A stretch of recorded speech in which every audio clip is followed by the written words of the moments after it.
Hey guys, Tamika of Custom Wood Burning with another live sales chew. This one's a little bit different. I feel like I say that every day, but it's going to start with a quote and I want to explain and tie it to live sales, okay? About associations. That's like the theme with this. And I really think it matters. We've talked about this in our chat show before because I really do think it matters, but I think it's worth a video just to emphasize. The quote is, you, and I quote, "You are the average of the 5 people you associate with the most. So do not underestimate the effects of your pessimistic, unambitious, or disorganized friends. If someone isn't making you stronger, they're making you weaker." End quote. This is Tim Ferriss, apparently. I don't know. I've seen this quote come up a couple times, and like usually you see it in less depth. Usually it's just like pointing out that, hey, your 5 closest, the 5 people that you spend the most time with, and this is referring to just life in general, the 5 people that you spend the most time with rub off on you. We are an average of them. Almost quite literally. And so I think this really applies to live sales. Live sales is social selling, and it does adopt lots of social norms and behaviors and just things that that we don't always, it's still fairly new, that we don't always pin down and relate it to our business, but it is worth paying attention to or being conscious of because we are in business. So if it's just regular friends, like that's one thing. But if it's live sales and we have live seller friends, there's every different kind of person in the live sales space, right? And so all different personalities, all different like levels of, what people are out here, goals, like what people are out here trying to accomplish. And I really, really think that the live sellers that we spend the most time with rub off on us and so therefore rub off on our business. And so because of that, I think it's real important to be conscious. So the chew is, let me see what I wrote down here. To be conscious of those who, because I don't want to make it too broad. I want to make it a little more specific so it's like actionable. That's kind of the aim for most of these in general. But to be conscious, bring it into our conscious of our seller friends and ourselves, if this is us, really. But our seller friends who complain constantly, it's a thing. It's out there. And I'm going to keep saying this word, using this word, it is contagious, okay? Whatnot needs to do more of this. People need to do more of this. Nobody's coming into my room. Buyers only want $1 starts. Just complaint after complaint after complaint. I really strongly urge anyone to super be conscious if this is our own thoughts or if this is being projected towards us constantly. It will impact our operation.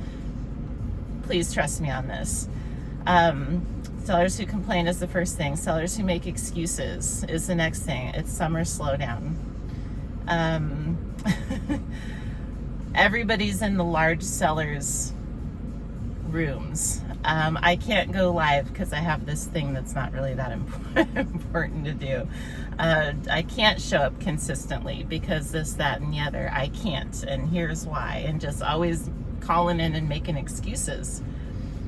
And then staying stagnant is the third thing. We have, to each their own on this, everyone's got their different level and purpose for being in live sales.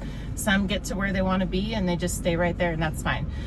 This has more to do with alignment, right? So if we're just looking for friends and we're just hobbying, then hey, to each their own, like, do what you do. If we are aspiring to build a sustainable full-time business, if we're aspiring to change our financial situation, if we have these lofty goals, we have to align our associations with those goals. And if we have lofty goals, but then we're surrounded by folks that are super comfortable being stagnant, staying exactly where they are, that will bring resistance into our things, because it's like, well, we just do these rate trains, we just hang out and support each other, we just be in each other's shows, and we just buy from each other, and we, this, that, and the other, we have these shared opinions about this, that, and the other, does not behoove us. Okay, so there's that. So let's be careful and conscious of our associations that complain, make excuses, and stay stagnant. I say this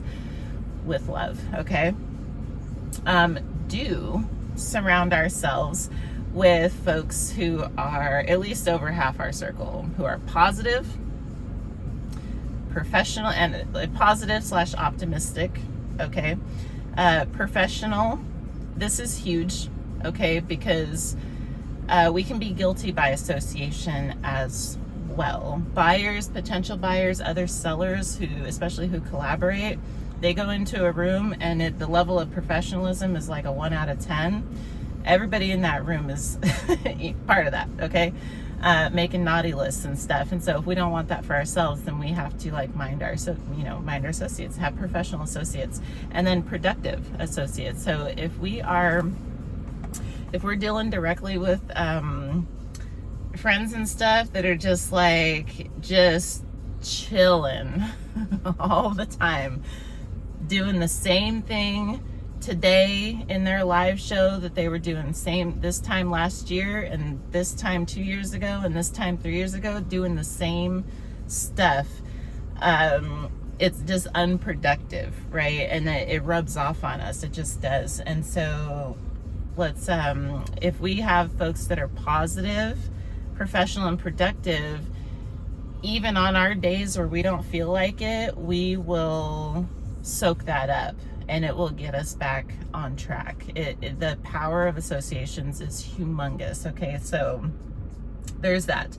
And it's not just those things. I do want to offer, it's like we can self-assess. This is a case-by-case type of a situation where we have to identify for ourselves what we need and want out of our business, our operation, our life, really.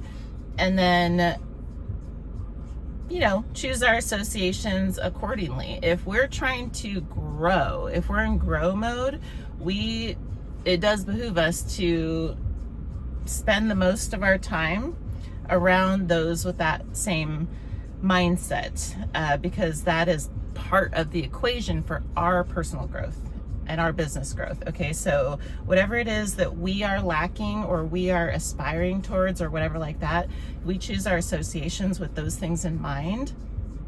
It can really make a huge difference, right? It could make so much of a difference that if we do no other changes, our business would see an impact. My opinion, okay?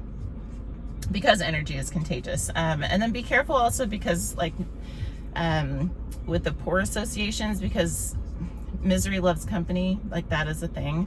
And if someone else isn't happy with their situation, they're super glad to just have you stay there with them for the company, even though you have your eye on other things. And so just being conscious of the things. Okay, so what I put here, association can sway our results. Talked about that. Okay, and then the reason this is all important is because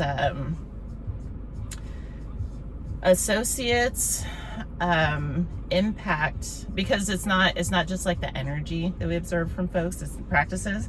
I wrote down a couple things. It's mindset, it is behavior in general, it is standards, and I'll give an example, and emotional stability. Okay, if we're friends with a bunch of folks that are crashing out on live, okay,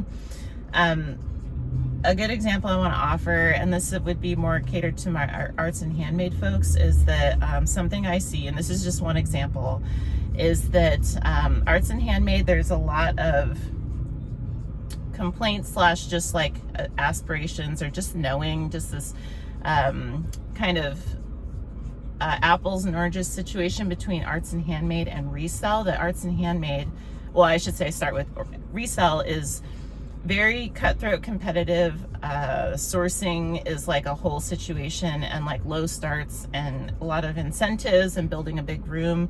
These certain things are very important to resell, but like buyers get to be real, you know, choosy, because if buyers like $1 starts and free shipping, and if you're a reseller and you're not offering that, like, it's going to be harder for you. You don't have to, but it's going to be harder for you because that's the market, right?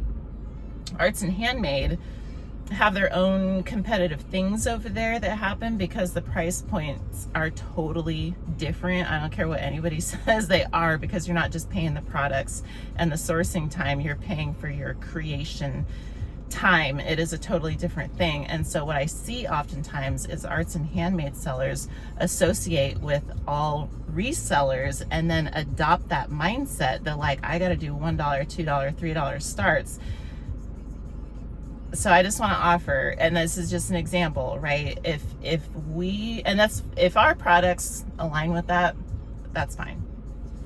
I'm not saying that there's a right and wrong way to do it. I just am saying, I say this to say that if that is not ideal for us and what we make, okay, then our associates, if we go, well, my average price point needs to be $100, if I'm being honest. So then we, with that honesty, ought to choose our associations with that in mind, okay? Because just like low starts can influence our behavior and mindset, so can high starts, okay? There's a lot of folks, when people come in, they say, well, I can't sell my handmade goods for X, Y, and Z for what they're worth and pay for my time because the platform is a low starts platform.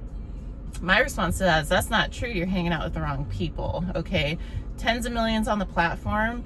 I say, if you want to believe and get the confidence to start your prices for what they're worth, you need to go to X, Y, and Z rooms and just spend time in there.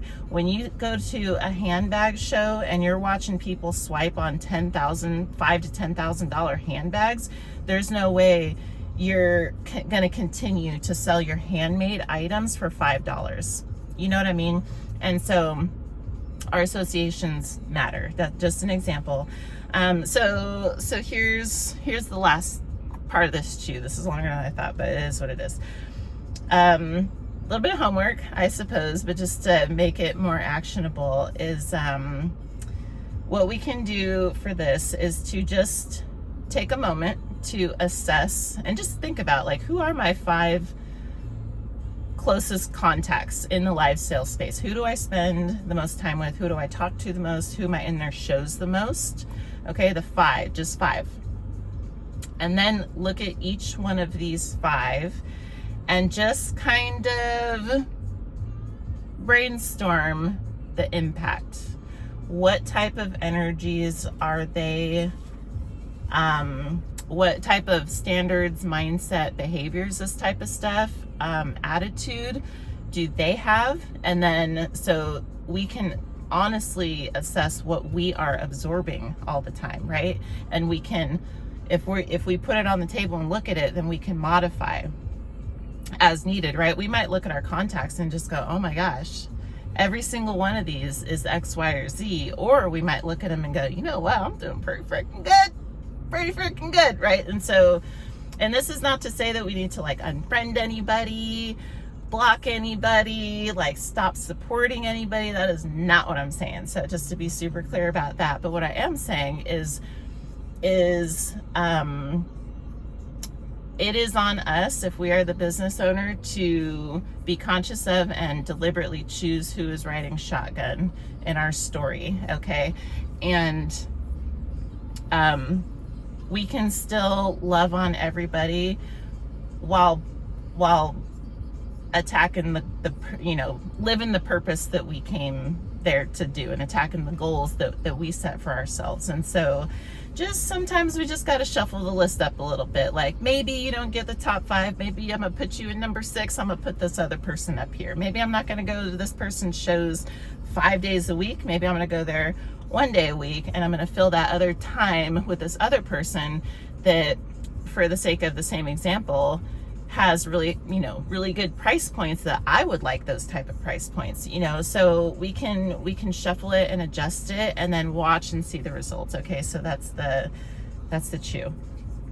If whatever our goals are, right, whatever we're aspiring for, it is our duty to ourself to align with like-minded folks as part of the recipe to get there. Okay, so that's the offer. Okay, so let's cap it here. You guys, if you made it this far, thank you. I love you. Thank you for watching. Hope to see you tomorrow. Happy live selling in the meantime, all that good stuff. And Tuesday we'll be here chatting about all the things, and so hope to see you there. And yeah, just see you next time. Bye-bye.